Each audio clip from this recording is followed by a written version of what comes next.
స్వామి, నేను ప్రేమించిన అమ్మాయి మళ్ళీ నాకు కనబడేలా చెయ్యి స్వామి.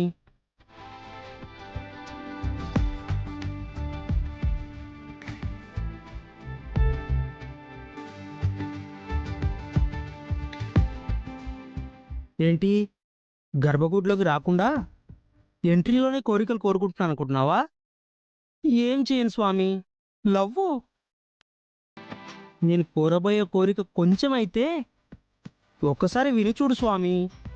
నేను ప్రేమించిన అమ్మాయి వచ్చిన ఒళ్ళో పడిందంటే 100 గుంజలు తీస్తాను స్వామి.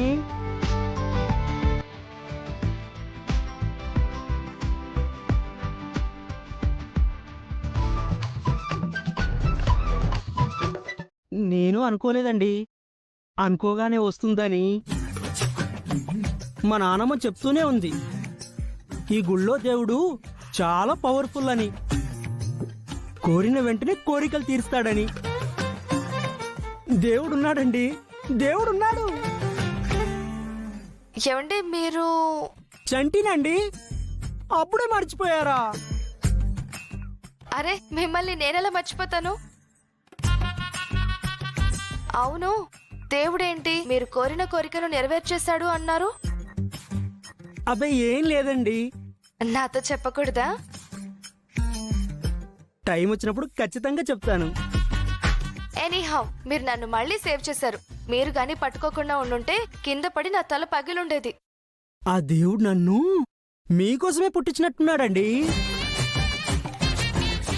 ఐ మీన్, మీరు ప్రమాదంలో ఉన్నప్పుడల్లా సేవ్ చేయడానికి నన్ను పుట్టించినట్టున్నాడు అంటున్నాను.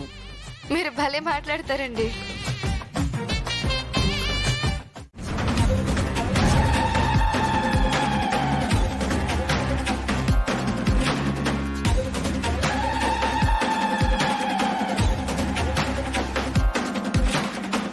ఆ పల్లవి గుండములు కనిపిస్తే నేను చాలా డిస్టర్బ్ అయిపోతున్నాను వైష్ణవి. నీకు అప్పుడప్పుడు మాత్రమే కలుస్తారు. మరి వాళ్ళిద్దరూ 24 గంటలు నా ఇంట్లోనే నా కళ్ళ ముందే ఉంటారు. నా పరిస్థితి ఏంటి? నేనెవరితో చెప్పుకోవాలి? ఆ ఇద్దరిని కాలేజ్ నుండి గెంటేస్తే నానా గొడవ చేసి మళ్ళీ వచ్చి జాయిన్ అయ్యారు. మమ్మీని ఇన్సల్ట్ చేశారు. ప్రతిసారి ఆ గుండమ్మ వల్ల మమ్మీకి అవమానం ఎదురవుతూనే ఉంది. ఆ గుండె మా ఆంటీని డిస్టర్బ్ చేస్తుంటే ఆ పల్లవి ఇప్పుడు నన్ను డిస్టర్బ్ చేస్తుంది. మళ్ళీ ఏమైంది? నా బర్త్డే అని చెప్పి నా కోసం చరణ్ సర్ప్రైజ్ ప్లాన్ చేశాడు. నాయనా, మీ లవర్ అయిన ఈ అమ్మాయి పేరు మీద దేవుడి పూజ అద్భుతంగా జరిగింది. నేనే కాదు, చరణ్ కూడా చాలా డిసప్పాయింట్ అయ్యాడు, డిస్టర్బ్ అయ్యాడు. దీని అంతటికి కారణం ఆ పల్లవియే. వాళ్ళని ఊరికే వదిలిపెట్టకూడదు ఆంటీ. మీరు తలుచుకుంటే ఏమైనా చేయగలరు. అసలు ఆ పల్లవి కేవలం మీ ఇంట్లోకి కేర్ టేకర్ గానే వచ్చింది. అంతకు మించి ఏ రిలేషన్ లేదని చెప్తున్నారు. మరి గుండమ్మేంటి పల్లవికి అంత ఇంపార్టెన్స్ ఇస్తుంది? పల్లవి గుండమ్మని అమ్మ అమ్మ అని పిలుస్తుంది. ఏంటి ఈ రీజను? దానికి అదొక పిచ్చి. ఆ గుండమ్మ కూతుర్ని చిన్నప్పుడే హాస్పిటల్లో ఎవడో ఎత్తుకుపోయాడు.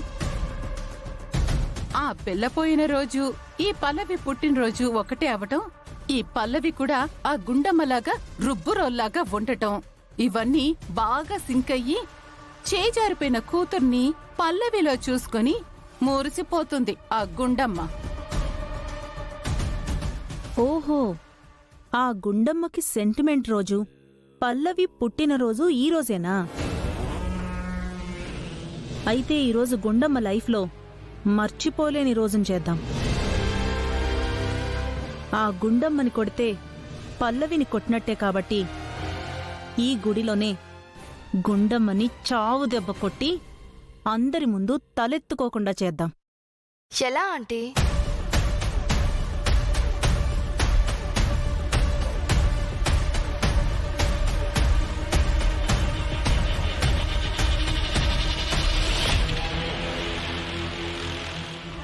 కరెక్ట్ మమ్మీ, నువ్వు చెప్పింది చేస్తే మనం అనుకున్నది జరిగినట్టే.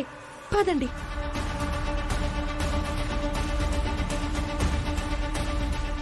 పద.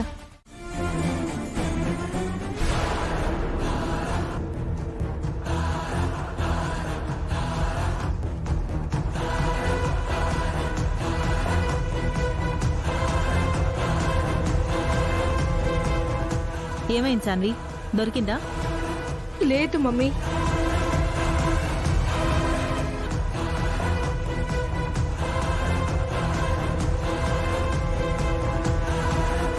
ఇప్పుడు చెప్పండి, మా మీద అనుమానం మా అమ్మే దొంగతనం చేసింది అన్నారు కదా, ఇప్పుడు ఆ నెక్లెస్ లేదు కదా, ఇప్పుడేమంటారు?